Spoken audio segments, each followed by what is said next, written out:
नफ़रतें मत फैलाएं।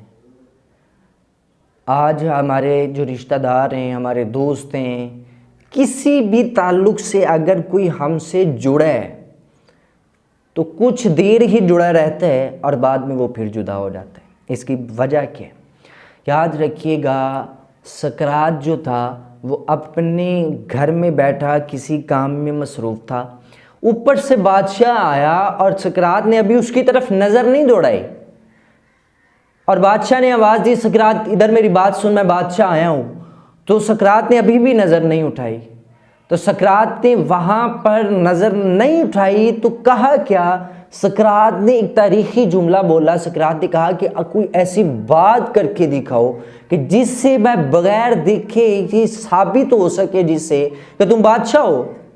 वैसे तो ठीक है, मैं तुम बादशाह हो, तुमने कह दिया, कोई ऐसी बात करो जो बादशाहों वाली हो, जिससे मुझे पता चले कि तुम वाकई बादशाह हो। तो इससे जो निकाला जाता है रिजल्ट वो ये है कि पहले बोलो और फिर तोलो कि असल में ये बोलने वाला कौन है, या किस नस्ल से ताल्लुक़ रखता है।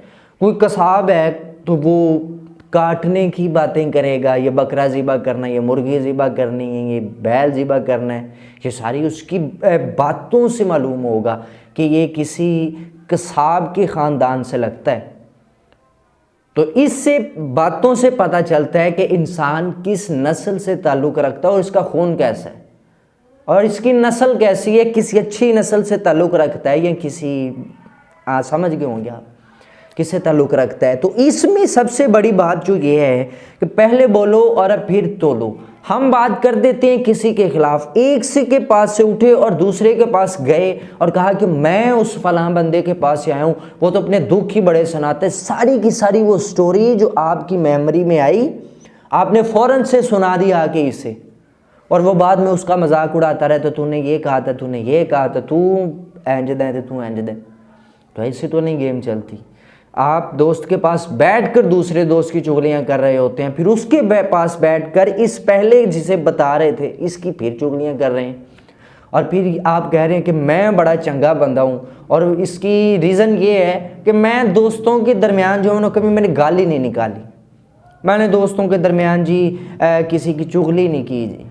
और ये जो चुगलियाँ कर रहा है वो अपनी गवाही दे रहा है, मैंने कभी गाली नहीं दी, हालांकि वो निकालता है मैंने जी कभी चुगली नहीं की, वो चुगलियाँ करता था, सब ने देखा, लेकिन वो मान नहीं रहा। एक ऐब ये कि झूठा है, झूठ बोल रहा है, पहले चुगली भी करता है, गालियाँ भी देता है, और अब जब आया कि मुझ पे कीचड़ आएगा तो फ़ौरन कह दिया मैं तो गाली देता ही नहीं है, मैं इन सबसे अच्छा हूँ। ये देखो फराज भी गाली देता है, ये अहमद भी गाली देता है, फलां भी गाली देता है, मैं तो चुप करके सुन लेता हूँ, मैंने कभी गुस्सा भी नहीं किया, लगे हैं तो लगे रहें, मैंने नहीं कभी गाली दी।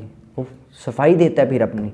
लेकिन इमाम अहमद रज़ा बरेलवी जो हैं उनका एक बहुत बड़ा कॉन्सेप्ट है कि वो उन्होंने फरमाया कि अगर कोई इंसान शराब से नहा के आया हो, उसकी दाढ़ी पे देख लो शराब के कतरे टपक रहे हैं, उसके होंठों से, उसके मुंह से शराब की बू आ रही है, उसके बाल जो हैं वो शराब से बिल्कुल तर हो चुके हैं, कपड़ों पर ये सामने लगी है, तो कोई मुझे कहे कि इमाम साहब इसने शराब पी है, तो मैं कहूँगा नहीं पिया, मैं उसकी बात पर यकीन नहीं करूँगा उस वक़्त तक जब तक मुझे तहकीक ना हो।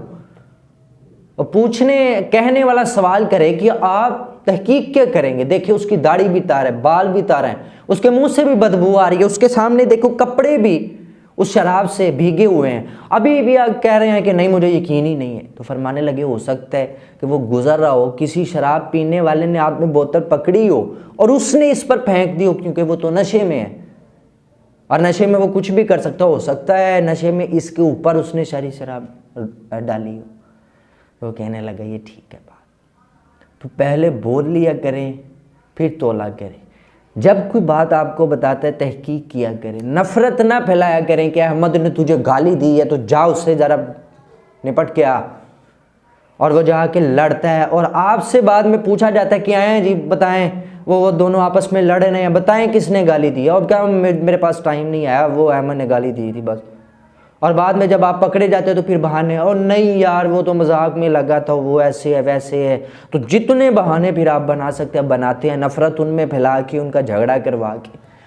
आपको सिर्फ और सिर्फ एक काम करना है, किसी का ऐब सुन लेते हो तो उसे छुपा दो। अपने ऐब बताने को दिल नहीं करता तो दूसरों के ऐब क्यों बताते हो?